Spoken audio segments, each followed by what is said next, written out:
Vote फीसदी में बदलाव हुआ तो बदल गई सरकार।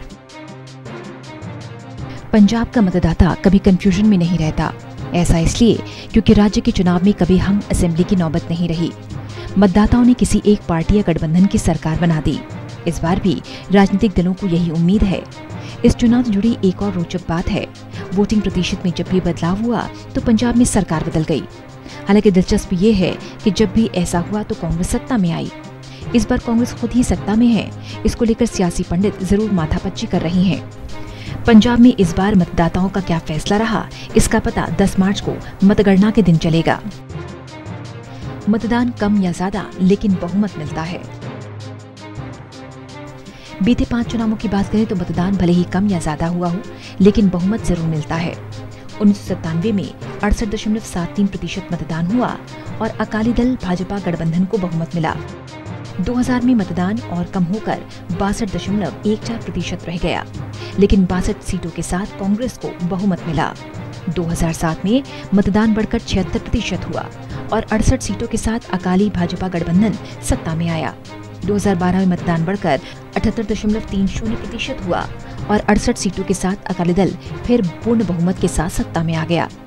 2017 में मतदान 1% कम हुआ और 77 सीट जीतकर कांग्रेस सत्ता में आई। कांग्रेस के साथ दोहरा संयोग। चुनाव में वोट प्रतिशत ट्रेंड को लेकर कांग्रेस के साथ खास संयोग है। पंजाब में जब कभी वोटिंग प्रतिशत घटा तो कांग्रेस को फायदा हुआ है। 1997 में करीब 69% वोट के साथ अकाली दल के पास सत्ता रही। 2022 में ये वोट प्रतिशत घटकर 62% रह गया तो कांग्रेस सत्ता में आ गई। 2007 और 2012 में वोट प्रतिशत बढ़ा और अकाली बीजेपी गठबंधन 10 साल सत्ता में रही। 2017 में वोट प्रतिशत 1% गिरकर 77% हुआ तो कांग्रेस फिर सत्ता में आई। इस लिहाज से देखें तो जब वोट प्रतिशत गिरा तो पंजाब में सरकार बदल गई। हालांकि तब कांग्रेस सत्ता में नहीं थी।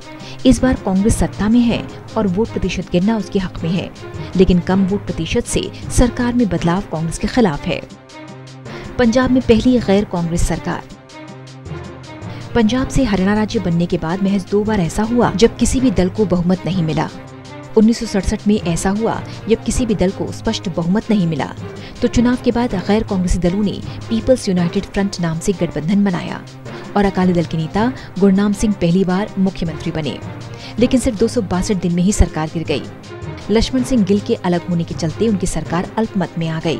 बाद में लक्ष्मण सिंह गिल कांग्रेस के समर्थन से राज्य के मुख्यमंत्री बने, लेकिन वो ज्यादा दिन तक सरकार नहीं चला सके।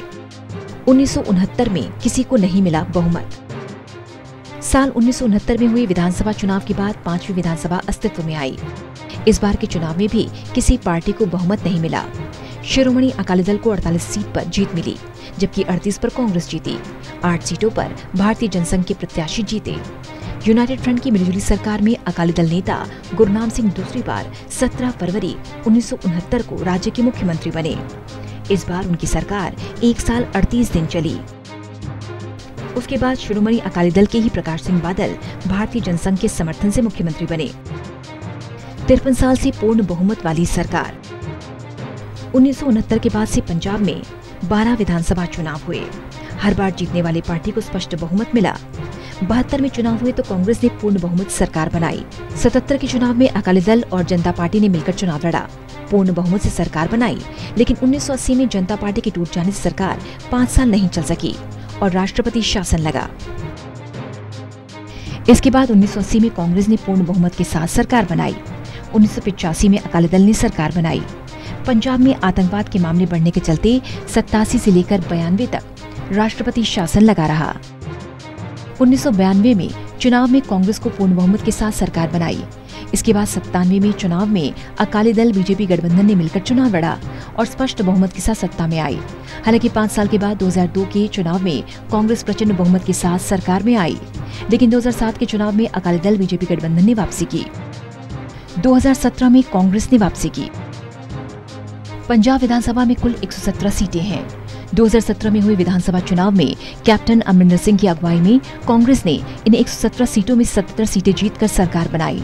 लगातार 10 साल सत्ता में रहने के बाद अकाली दल 2017 के चुनाव में मात्र 15 सीटें ही जीत पाई। इस हार के बावजूद अकाली दल का वोट शेयर 25.24% रहा। 20 सीटें जीतकर आम आदमी पार्टी दूसरी सबसे बड़ी पार्टी के रूप में उभरी थी। 2017 के चुनावों में आम आदमी पार्टी ने 23.72% वोट शेयर हासिल किया। हालांकि 4.5 साल के बाद कांग्रेस से मची उथल-पुथल में कैप्टन अमरिंदर सिंह को हटना पड़ा और चमकौर साहिब से कांग्रेस विधायक चरणजीत सिंह चन्नी सितंबर 2021 में पंजाब के नए सीएम बने। चन्नी दलित समुदाय से हैं और पंजाब में पहले दलित सीएम हैं। कांग्रेस 2022 के चुनाव में चन्नी को सीएम का चेहरा बनाकर उतार चुकी है, लेकिन कैप्टन ने कांग्रेस छोड़कर अपनी पार्टी बना ली और बीजेपी के साथ हाथ मिला लिया। वहीं आम आदमी पार्टी पंजाब में खुद को कांग्रेस के विकल्प के रूप में पेश कर रही है। बहरहाल इस बार कांग्रेस खुद सत्ता में है, इसको लेकर सियासी पंडित जरूर माथापच्ची कर रहे हैं।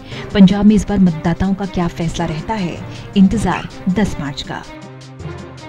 Special desk, total news.